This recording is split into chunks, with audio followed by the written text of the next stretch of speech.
Hello, everybody.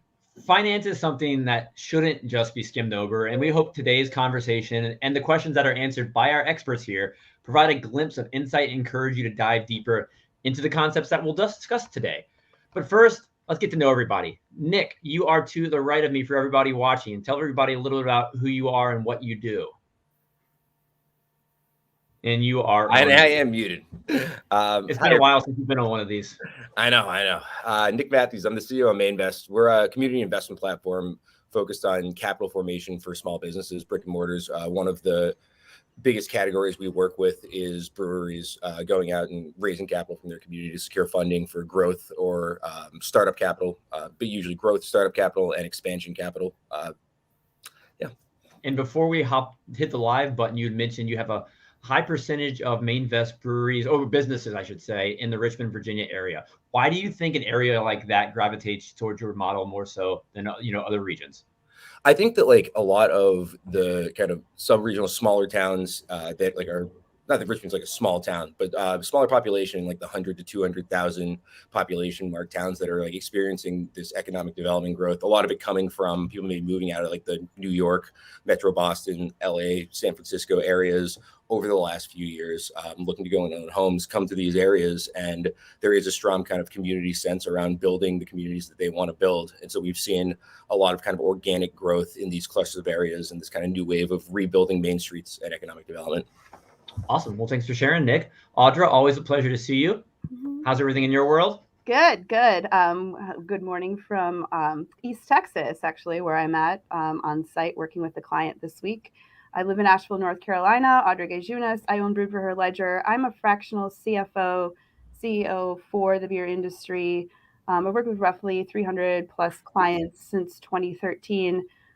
Lots of like accounting information systems, strategy, mergers, acquisitions, valuations, expansions, and then startups. Startups are still like my bread and butter, but startups and expansions, second stage growth companies. And I'm always trying to make things a little bit better. But I love this industry. And so it's really good to be back. Thanks for inviting me, Andrew. Oh, always, Audra. And you mentioned startups are your bread and butter, but are they your favorite area of the craft beer industry to work with? Or do you have a certain area you really enjoy diving deep into when working with the brewery? I love startups, but I also love expansions because of the chaos. I love being able to help bring some order to chaos and developing SOPs and getting people excited about accounting and finance, which doesn't happen often in our industry. But speaking at a level that they can understand and grasp concepts and really empowering the owners with tools for them to manage their business better. So speaking at a level that isn't an MBA, a CPA necessarily, but finance for non-financial folks. And I love seeing eyes light up when they grasp a concept that they hadn't grasped before. And that's one reason I like you for so much. You make concepts that are often hard to understand so approachable. Well, thank you. You're welcome. Even from someone like me, not a finance person by trade. So appreciate you being here, Audra. Maria, great to see you. I know last time we saw each other was face-to-face in Denver, Colorado for a wonderful panel. So great to see you virtually. How are you today? Likewise, I'm great. Yeah, thanks for having me. Where in the world are you? Because I feel bad. Kind of. I'm in Hawaii, so it's 6 a.m. here. And that's okay. That's been my week thus far. I'm working. And so the week has started every day with meetings at 6. So, whatever. It's a small price to pay to be here in this beautiful environment. So just really feel lucky to be able to come to places like this to do some of my work.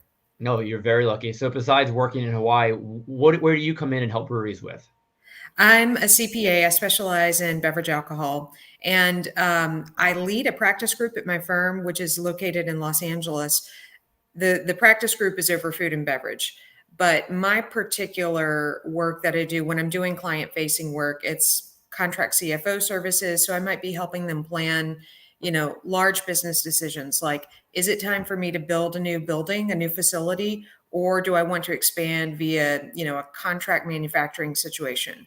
Or, we might analyze what geographies that client's in and what's the right strategy. Like, is it a good time to start thinking about other states? Is the pricing model such that I can actually make money when I do this?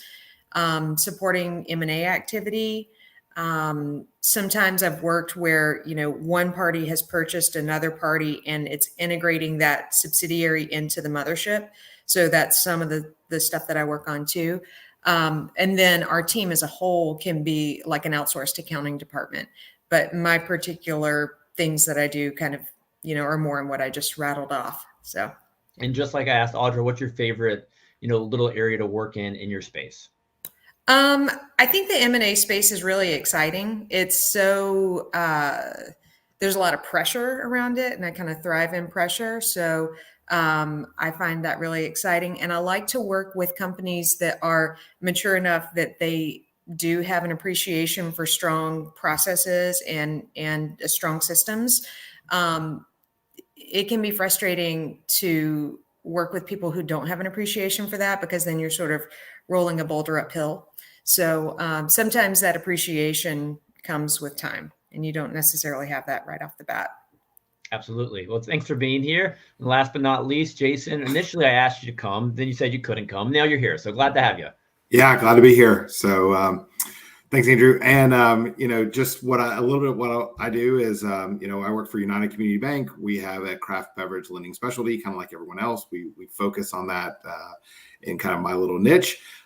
And so we work with breweries, distilleries, wineries, kind of everybody in the craft beverage space to help provide funding for them to either make dreams come true or to help further their dreams with expansion funding. So that's really kind of what we do. Most of it's with the SBA, but we do some conventional, and we are just kind of keeping everyone moving forward with the right financing.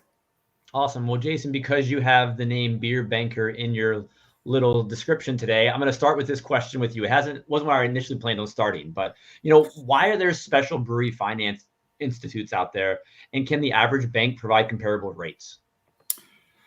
So I think I would say there's probably in pockets. I'm finding as I continue to do this that there are kind of a few banks regionally, and then there's a couple of us that are kind of focused nationally. And so the reason that people would have that specialty is because it does take a lot of knowledge. It takes a lot of thought leadership, and it takes a lot of just kind of understanding the industry because it's not exactly comparable, right? One of the things that a bank needs to learn pretty early on is that it takes a while to have a brewery ramp up, right? So if you think that a brewery is just going to turn on and they're going to start making money, it's not there. And so a lot of banks get pretty impatient with that, and it makes them a little bit nervous. And so that's partly why there's a specialty. There's some banks out there that have realized that they like it more than others, and so they're trying to grow that.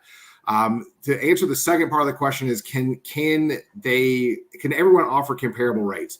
The answer is yes, in the fact that if they understand it and understand that they want it, they can offer whatever rate they want, right? So there's kind of a misconception on the rate side, especially with the SBA.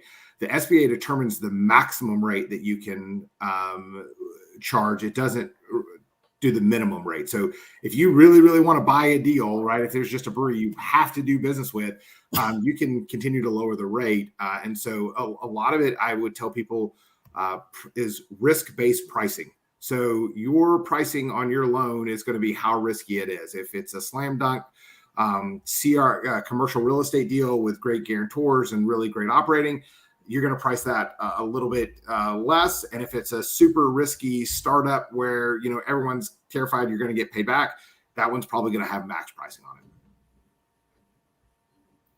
Awesome. We're going to dive a lot more into lending and financing shortly, but we're going to back up a sec. I know so many of you love working with startups. So speaking of breweries and planning, should they work with a professional business plan company or SBDC, when they're creating their business plans? Anyone have any thoughts if that's, a good strategy to go, or if they're working on it by themselves? Any recommendations, especially on the finance side of things, making projections? I found that in working with our local SBDCs in Western North Carolina and just in the South in general, the pro formas are not tailored to our industry. They're very basic. So I think it's great to go to SBDC for some education, some free tools and resources. But in terms of getting your specific pro forma up and ready to go, I would turn to a professional and somebody that is within the industry. I also like using LifePlan for organizing the narrative of the business plan. I think it's a great place to start. It's like $20 a month, a nominal fee, and it makes your plan look really pretty. But in terms of industry, definitely not specific enough. Most SBDCs do not have that sort of deep experience that a startup really should be looking for. I'll throw in my experience in working with startups. I think that business owners will often put together their own business plan, and the story is good, the narrative is good, but there isn't clearly the knowledge of how financial statements work together. So in other words, if you have a 3-statement pro forma, with that being your balance sheet, income statement, and cash flow, they all need to tie together. Like there needs to be continuity among them. And so, I've seen business plans come across where there's some numbers put together, but it's like clearly not holistically thought out. And I understand that from the business owner's perspective, but if you put that in front of a potential investor or a potential lender, then that's like, clearly something that they're going to pick out right away. And again, not that it's not understandable, but I think it speaks to how prepared a business owner is for that conversation when they put this business plan in front of somebody. So, first impressions count. And when you're either asking for money or looking to get an investor, I think it's really important to have that financial piece tied up, because, that's the crux of what you're selling. Unless it's like, getting money from mom and dad who, want to see you succeed in your passion. So, just running those numbers by a professional who understands finance and can make sure that like the mechanics of what you're presenting work. And Nick, I'd love to kind of pose a similar question your way. You interact with a lot of businesses. What correlations do you see between breweries who have well thought out business plans and the success on a platform like yours?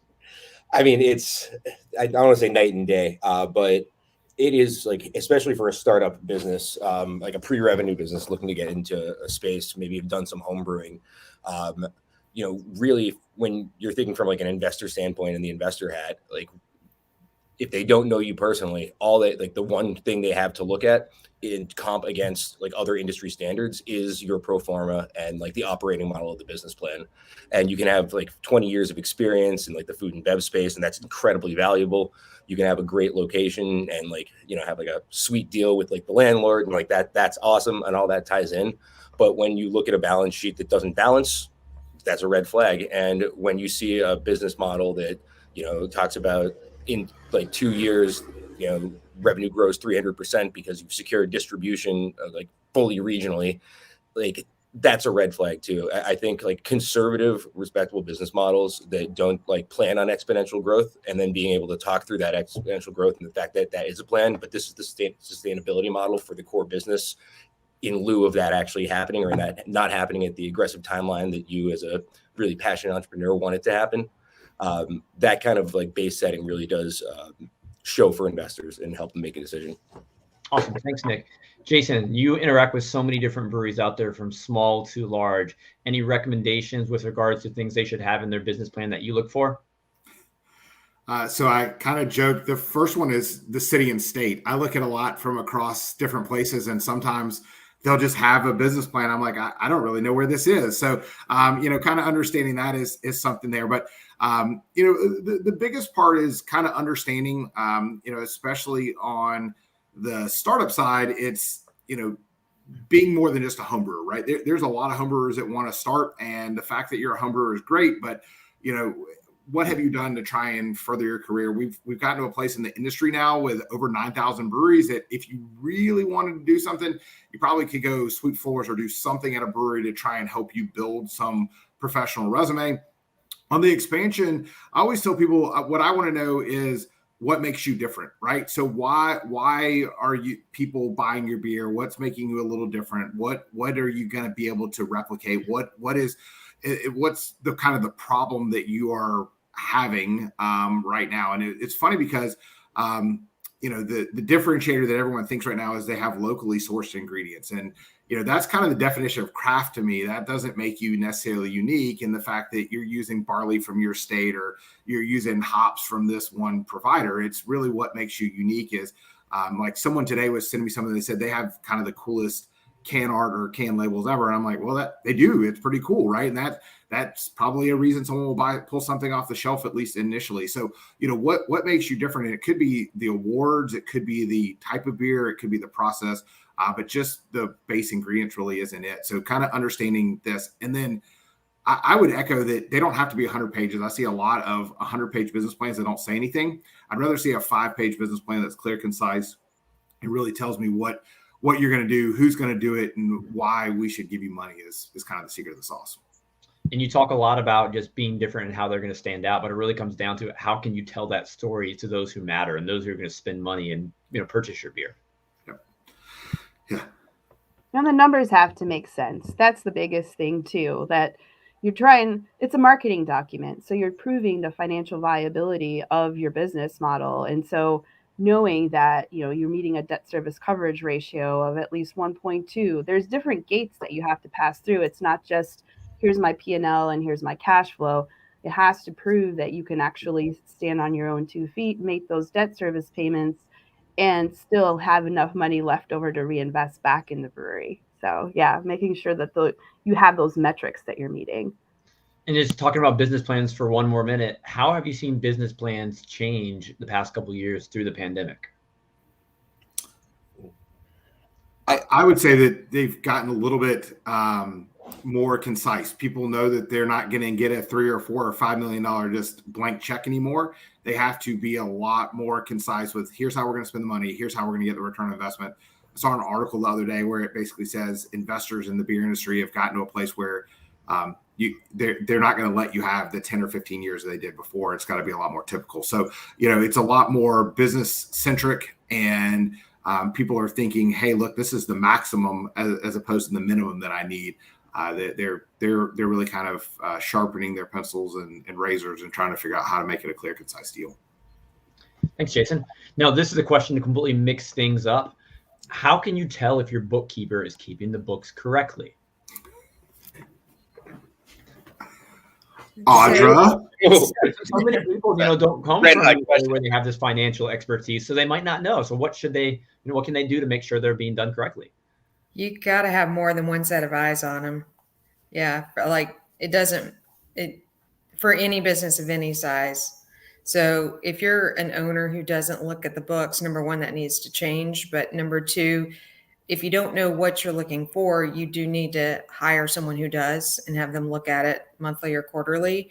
But I mean, there are so many instances of malfeasance with finance, not only in this industry, but all, just because no one's watching what's going on. And it is really easy for that to happen, easier than we would like. So, work with your CPA to review the books. And then there's the whole concept of internal controls and separation of duties, which means that, you separate what people are doing so that you minimize the risk of malfeasance. But for small businesses, sometimes they don't have the resources to put the proper internal controls in place. So, you need to do the best you can as you're growing to the point where you can really have proper internal controls.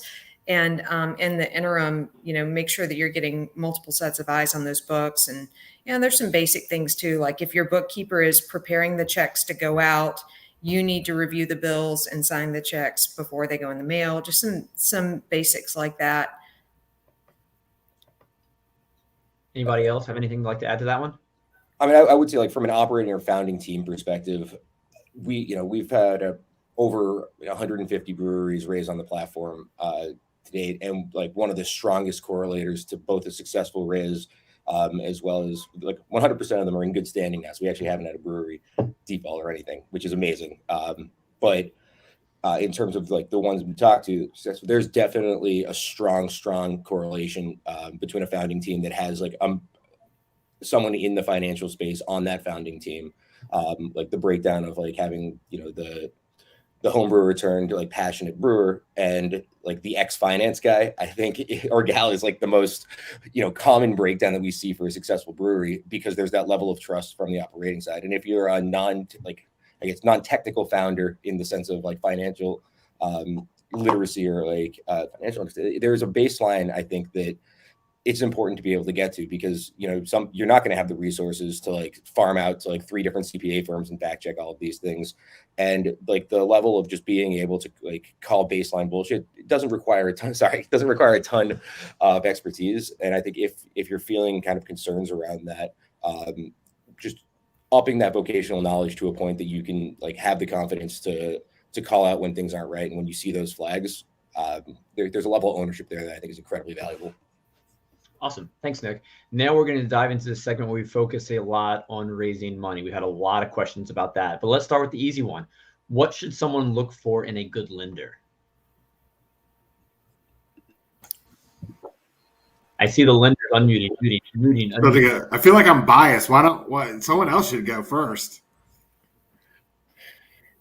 And expertise in the space, familiarity in the space.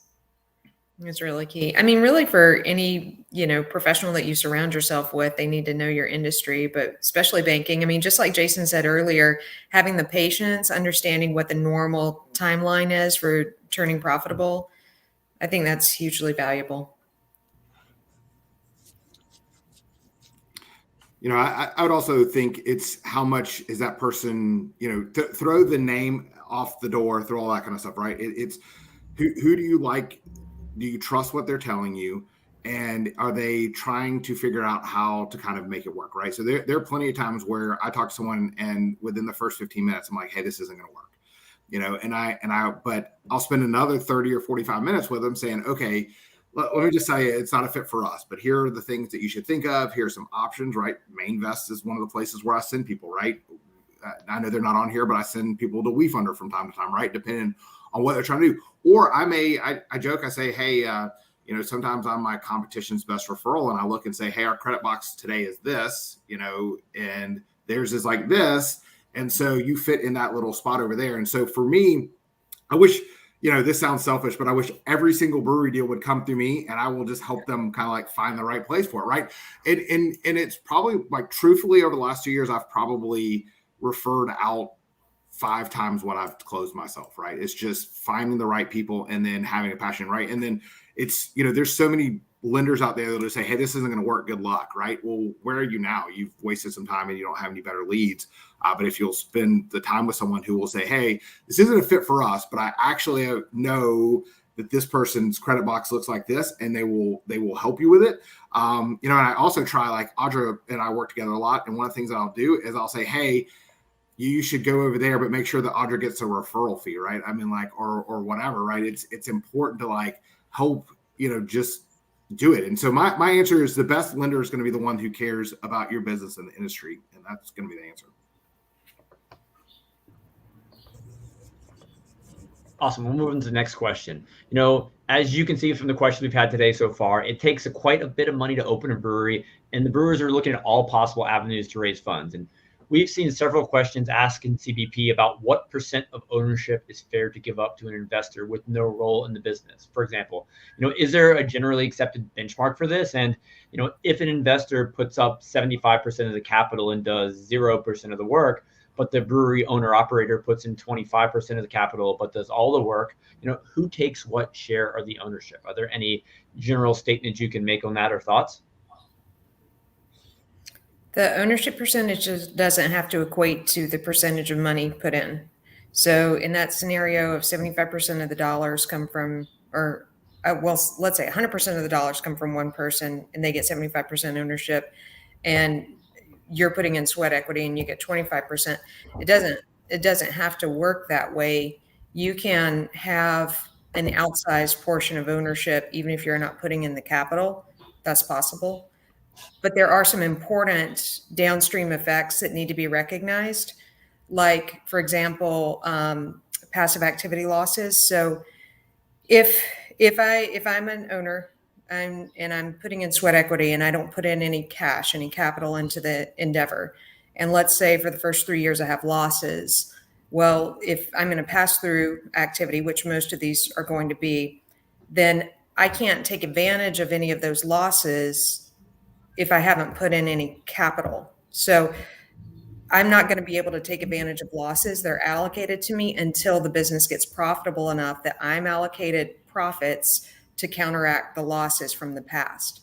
So, it can be a rude awakening from a tax perspective, because you'll look at your income statement for the year and it's like, oh, I lost, $300,000, but now I'm still paying taxes. This isn't even helping me from a tax perspective. So that's one important thing to recognize. Also, another common provision that's in operating agreements has to do with owners or investors being paid back priority returns until the business turns profitable, which means that those people who are putting in capital are required to be paid back a percentage, like an agreed upon percentage, maybe it's 8% of their capital investment, until the time that they can start to receive regular distributions. And if you have a provision like that in your agreement, then that delays the amount of time before you, as the, sweat equity person, gets to participate in distributions as well. So again, like a situation where you might be paying out money from your company in distributions, but you're not getting to participate in that because you never put in any capital. And, it's all fair. Like, it's all fair. It all makes sense, but it just can, emotionally, it can be a hard pill to swallow for someone who is putting all their time and effort in, and it's their baby, but they can't participate in any of the financial spoils until whatever time period in the future. So,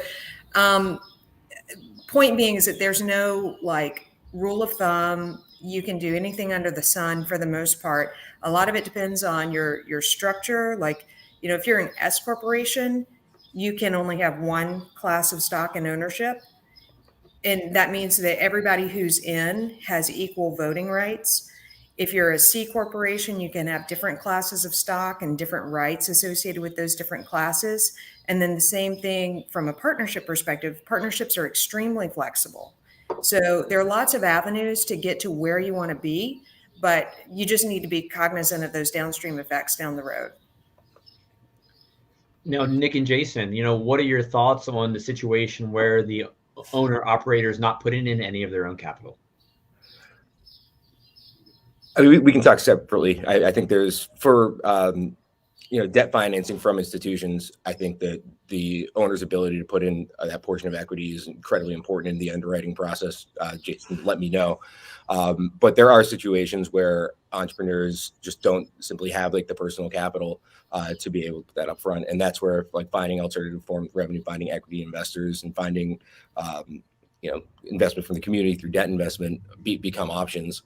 I think one of the biggest challenges around doing equity capitalization for a brewery pre-revenue is like the valuation methodologies are incredibly challenging. And, when you're talking about, should I give 75, 80% for X dollars if they're not going to be an operator, not to circle back to the last question. But like those are usually answered pretty easily by having like a DCF valuation of your company. If, like, if this company is valued pre-money at $2 million and you have an investor that's going to put in $750,000, that post-money valuation is $2.75 million, and their ownership is kind of divided out of that. And because there's a mutually agreed upon valuation for what the company is worth, it actually can be very easy to do that. However, because of the way breweries run with the cash flow focus and like the liquidity, then you usually do add in these provisions around, revenue shares or stipulated repayments that come alongside that then overcomplicate it, which is where, since they're like, liquidity is really challenging for equity funding for small businesses. And so finding ways to do those distributions and remove the risk of dilution and ownership, I think is like a safer bet for businesses when they're able to do that. So, Audra, you may or may not be on mute right now if you're talking to us. Oh, I am not on. Am I? Anymore. Did it work? Okay. No, the only thing I wanted to add to that too is that vet those that are providing the funding. Don't just chase the money. I often have startups that are like, oh, this person wants to provide X amount of dollars and this person wants to provide that. But outside of that, there's relationship, there is no other relationship. So you have no idea who they are as people, how they are going to be as potential business owners. Don't just chase the money because it is there from wherever you can get it.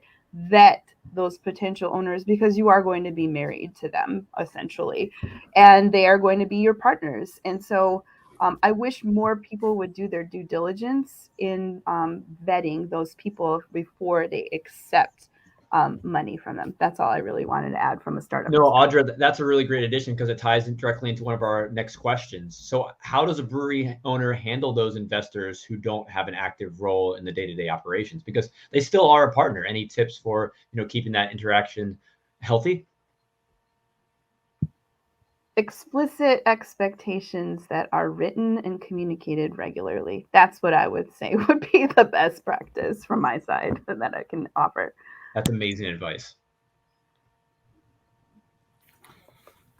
So I think it ends up going two different ways, because I can talk to, some deals, but, where someone had all the money and they gave a real small percentage to the person who's going to do all the work, and they got the doors open and that person said, yep, I had enough. Right. And so like they only had 10% equity. And so they just walked away from it. Right. And so, kind of tying the two questions together, right. How much should someone have in it is, from the bank's perspective, if you don't really have that much tied into it, you're not really that invested. And it's really easy to walk away. If you're like, I put a couple $1,000 in and I can just walk away. Right. That's something that you don't want. It also kind of fits, we heard a lot of stories during COVID where the financial backers may have been willing to put in another 100,000 or 200, or had the capability, but weren't willing. Right. And they said, hey, look, I've given you as much money as I'm going to give you for my whatever. I'm now going to cut my losses. And so it is really important from, the lending standpoint, the ownership standpoint, to really kind of have those clear expectations that says, look, if we get into a rough patch, I don't want you just, clapping your hands and saying, hey, that was fun. Like I lost this money, but I'm not giving you any more. So, I think, we talk about, looking in the rearview mirror, we want the owners, the people who are signing, to have some liquidity themselves, to have some skin in the game so they don't just walk away. But you also need to be able to, if you're going out and you're seeking this heavy investment, you need to understand what it is after they put their first, 100,000 in.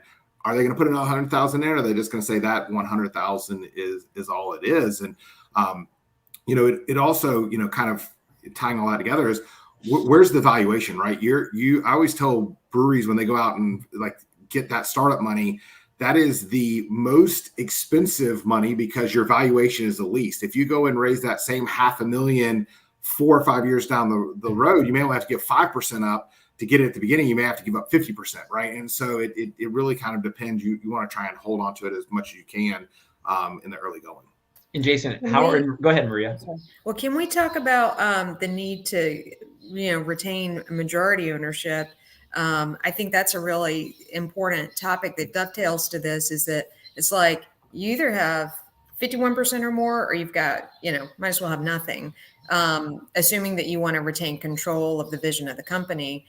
So I think that's like really important to hammer home is that you really do need to have at least 51% if you want to stay in charge.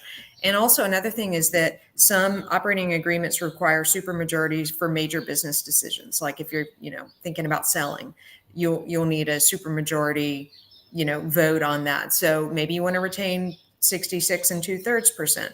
But just something to think about there is that you really don't want to, give up more than, you want to retain majority. So just because an investor may be what you think as a silent investor doesn't mean they might not always be silent. They're never silent. They're never silent. Good advice there. So I'm going to go back for a sec. Jason, you were talking about valuation quite a bit. And I would imagine a lot of breweries, might not go through that process. Where should they start if they're looking to get a valuation?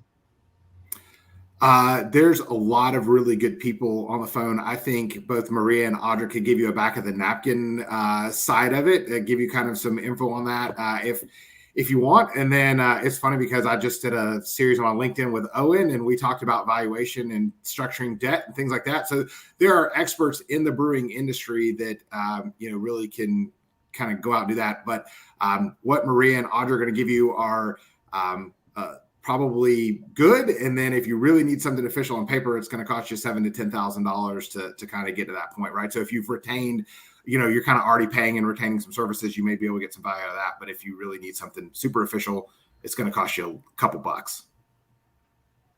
Awesome. Now we're out of the raising money portion of today's conversation. Let's talk a little about tax credits. While I know it's highly on a state-by-state basis, any recommendations for tax credit brewery owners should be looking for? Well, state specifically, I was reading in the thread on this on Facebook. I think the person who wrote the question was talking about state specific credits, and they said, like there are companies you can pay to find these credits for you. And I would argue, I mean, sure, for sure, but if you're working with a CPA who knows the state and knows the space, your CPA who, presumably you already have a relationship with should be able to identify those as well. So you don't necessarily have to go out and find a specialist for this. So I would start by talking with your CPA that you have now, and that person, can be a good starting point. If that person doesn't really know the industry all that well, then they may not be the best resource. I also say state guilds are a good place to start as well. I want to shift gears just a little bit about R&D credits, because research and development credits are really, super beneficial. They're very rich credits, and that you don't necessarily need to have a specialist come in and look at your business and, do a site visit and all this stuff. There are tons of companies out there that contact breweries all the time about, we can save you money. Let us come in and do a credit study for you. You don't have to have that to take advantage of the credit. However, it certainly can be valuable to ease the process, because with R&D, honestly, most of the legwork is in the record keeping to have clear, consistent records.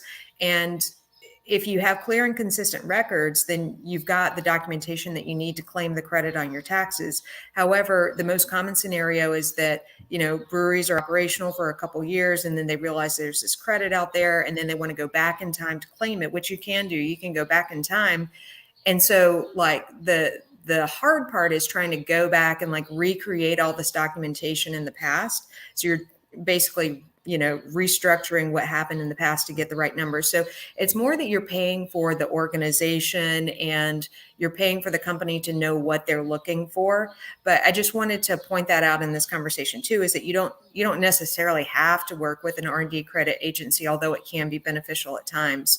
And then on the state credit side, I actually haven't ever come across specific companies that go find these state credits for you. So that was news to me.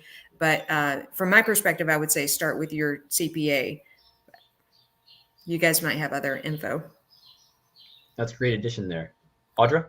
I would also encourage cost segregation studies that could be done as well, especially if you've been open for a few years. So a cost segregation study basically identifies and reclasses personal property assets to shorten the depreciation time for taxation. So you usually have an engineering company that comes in and a CPA, and they both partner together, and they redirect different assets into different lives. So it provides a lot of future benefit. It's not usually something that you would do as a startup, but I know that I worked with a brewery that worked with a CPA firm and engineering firm specifically for the study. The study itself cost $14,000, but it provided $42,000 of benefit over the upcoming 3 years. And so that's something to also consider. It's not something that's one and done, like the ERTC of what we have now, the Restaurant Revitalization Fund, other types of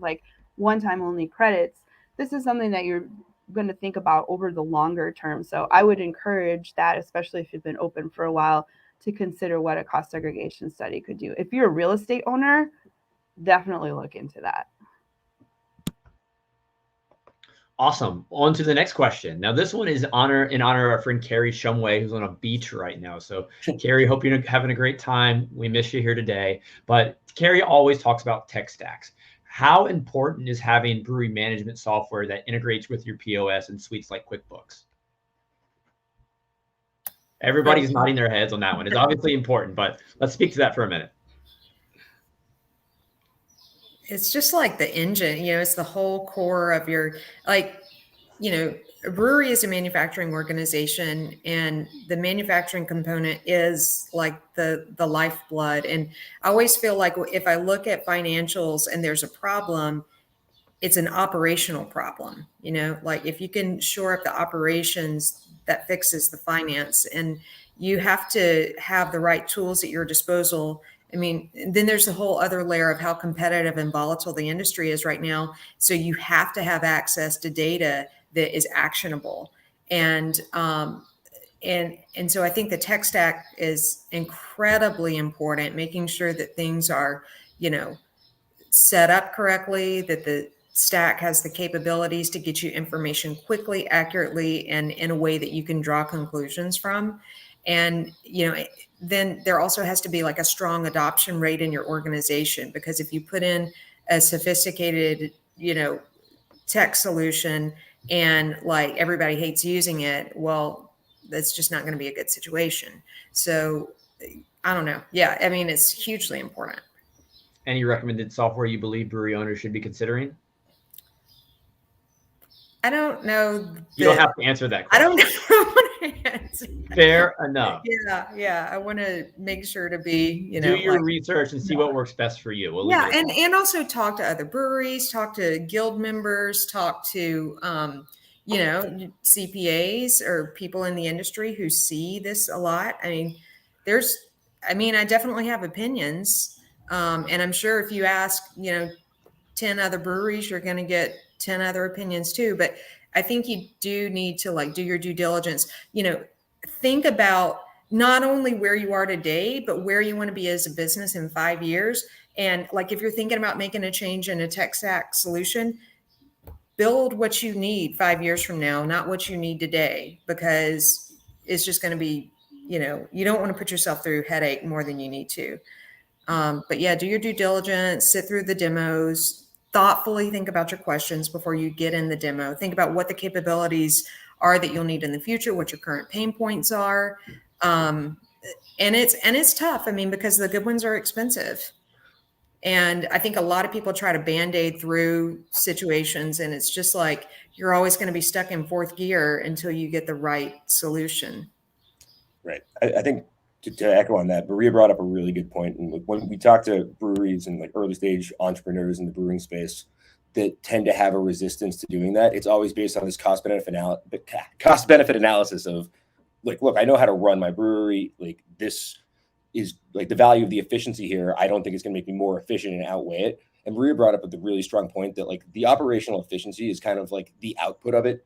But the real reason to do it starts with the business intelligence, and the business intelligence tools to be able to have that data. You'll realize and be able to transparently see where those holes in your funnel or clogs in the operational efficiencies are that you just wouldn't notice without that. And it just makes you better. And then through that, you get the operational efficiencies. Nick, I love your use of the word efficiencies, because the past few years we've seen terms like technology and data appear so much more in these conversations in craft beer. But I think the next word we're really going to start to see a lot of it is efficiencies. Now that breweries are using all these softwares, trying to find the best ways to be even more efficient. So I think that's definitely something we're going to see more and more of. And I want to add on to that too, is that really the efficiency is knowing how many data repositories you truly have before you try to sync them together, and understand how one clips into the other if you decide that you want to coordinate them to sync with each other. So typically a brewery is going to have a point of sale, an inventory management system, and a financial management system, unless you're further ahead and you have a true ERP. But for most of us, let's be honest, we're not going to be using a true ERP. So we have multiple data repositories. Well, how do they talk to each other? How does our chart of accounts look like? Is it aligned with the different line items that are sitting in our inventory management system? If it isn't, if you try to sync them together, you're going to get a lot of garbage information. So coming back to your financial management system, looking at your chart of accounts, refining them, making sure that it's aligned with the type of data that you want to capture from your inventory management system and your point of sale, and then run a test scenario with it. And that is also going to take buy-in from everybody that is working at the brewery. So having at least the head of operations, the head of your tap room, provide the input of what is meaningful to them and how they would like to see it will then help you refine what your chart of accounts should look like, because you're spending all those money on tech solutions. It should be doing the work for you, but it doesn't automatically come that way. You have to define what your success metrics are and design the systems around those success metrics, test them before you release it into the wild. So a lot of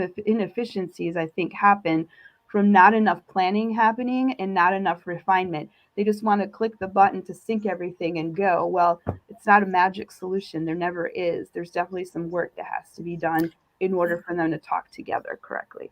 Yeah, you are not going to have like a hands-off solution. I think that's an important point. There's always legwork involved.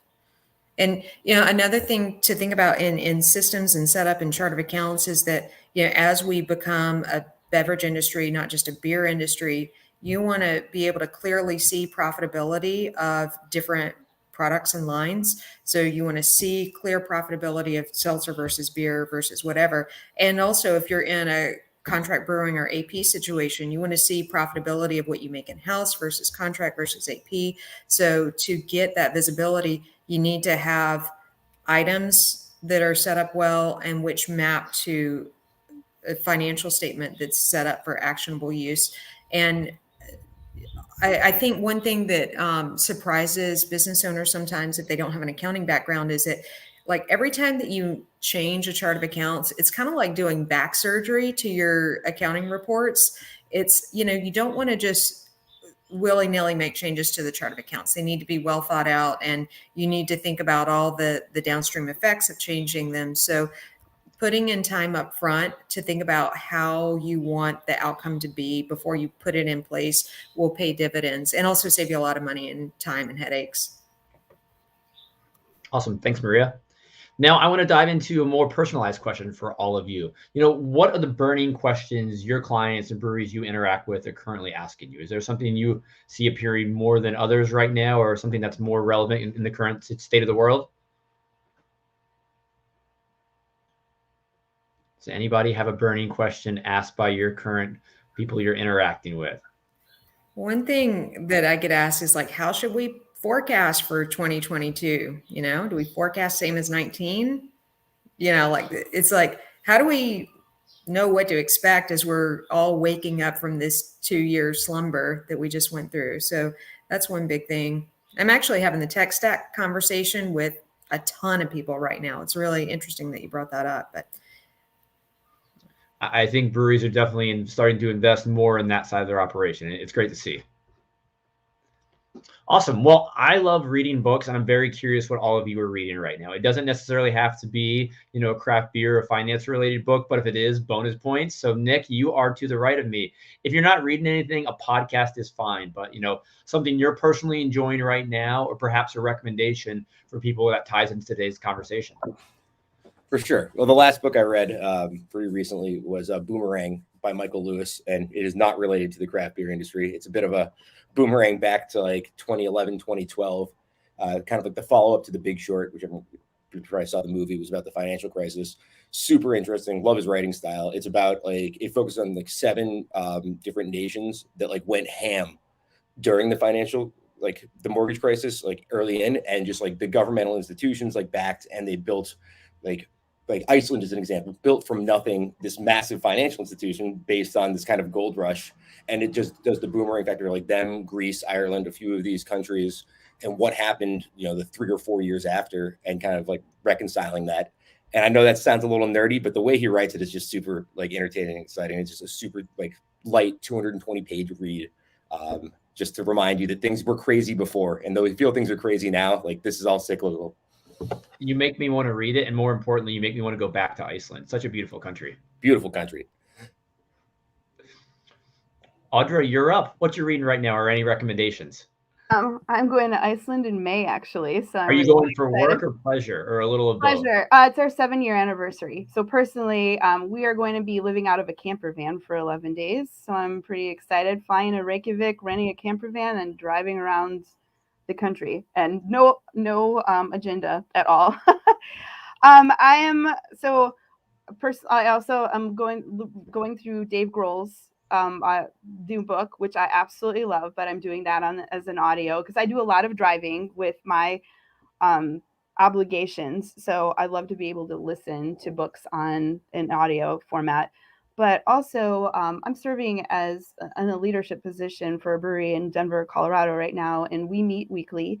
And what our director of marketing brought up shibumi. It is a Japanese concept of quiet, confident leadership, and how we can approach things with quiet elegance. So there's the great degree of complexity that it appears to be simply elegant, but I don't know how else to capture that concept.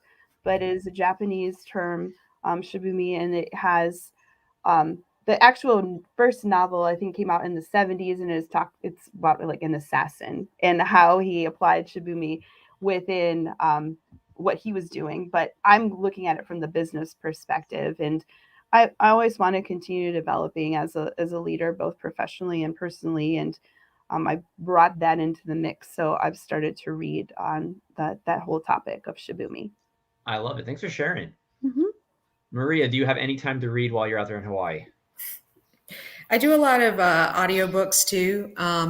But right now I'm reading The Men Who Stare at Goats, which was a movie like, oh, you have it? I read it awesome. quite some time ago. Yeah. Wow. Yeah. I think it was a movie like maybe 13 years ago.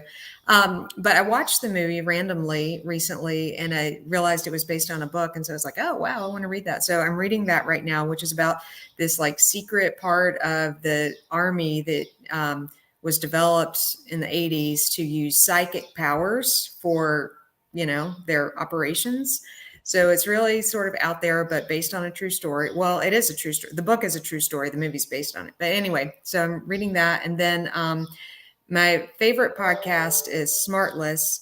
And I was listening to Smartless a couple weeks ago, and Ron Howard was the guest. And then he has a new like memoir out. So I'm listening to that one on tape, which is actually really interesting. So those are mine. Good recommendations. Yeah, it's been a while since I've read that book, but I remember really enjoying it. And if my memory serves me correctly, I don't think I like the movie as much as the book, which is, always how it ends up. Yeah. Jason, do you ever have any time to read between raising a family and hanging out on LinkedIn 24/7? And hanging out here. So it's funny that you say that, because I'm reading a book called The One Thing by Gary Keller, and it's a book about how do you prioritize things. And there's no such thing as a work-life balance and all these kind of things, but it's, and for me right now, it's, really important, because it's trying to figure out what's that one thing that's going to make your day, kind of the best day that it could be. And then, sorting everything else after that.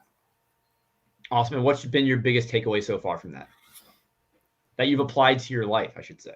Yeah. So it is just like, I actually now will actually write something down in the morning and kind of circle it. Like there's actually something like, as I've gone through this and said, hey, before the end of the day, I got to get this one thing done.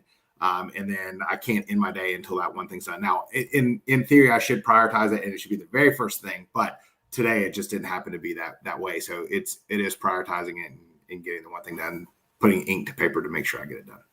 Awesome. Well, thanks, Jason. And thanks, everybody else. It's been a fun hanging out today, and I appreciate you letting me throw these rapid-fire finance questions at you. And if anyone's looking to get in touch with you directly, Nick, the best way to do it? Happy to take a personal email to Nick at nick@mainvest.com, but you can also go onto the website, check out a bunch of the other breweries that are currently raising or past raises, and sign up. And one of our business development guys will probably be in touch with you within the hour. And Audra, if anyone's looking to learn more, connect with you, how can they do that? Brewedforherledger.com. I have a contact page through there because my last name is not easy to spell. But that's probably in the most common. Or you'll find me in like one of the Star Wars cosplayers groups as well. So I'm hiding and lurking around in there sometimes too. I love it. Maria? Email probably, and it's Pearman at ghjadvisors.com. And Jason, last but not least. Yep. So LinkedIn, you can find me there. The Brewery Banker is what it is, right? You can also. I'm going to pick a bone with you right now, because I've seen you use Brewery Banker. You've got Beer Banker. I've heard you put Craft Beverage Lender. Which one is it going to be? Well, and I'm trying to work on my hashtag beer money. Like that's what I want to do for this year, is work on my hashtag. But Beer Bank, I don't know. Maybe I can switch it to Beer Banker, but it is. Brewery Banker. LinkedIn's more formal than we are here. This is Facebooky. It's beer. That's Brewery. It's the pinky up is where we are on that one. And then you can email me, Jason_Sleeman@ucbi.com. Well, everyone, I appreciate you putting your pinkies down today, hanging out for an hour. And I look forward to seeing you all in person. For all of you on the road, safe travels and talk to you all soon. Have a great day. Thanks. Bye. Thank you.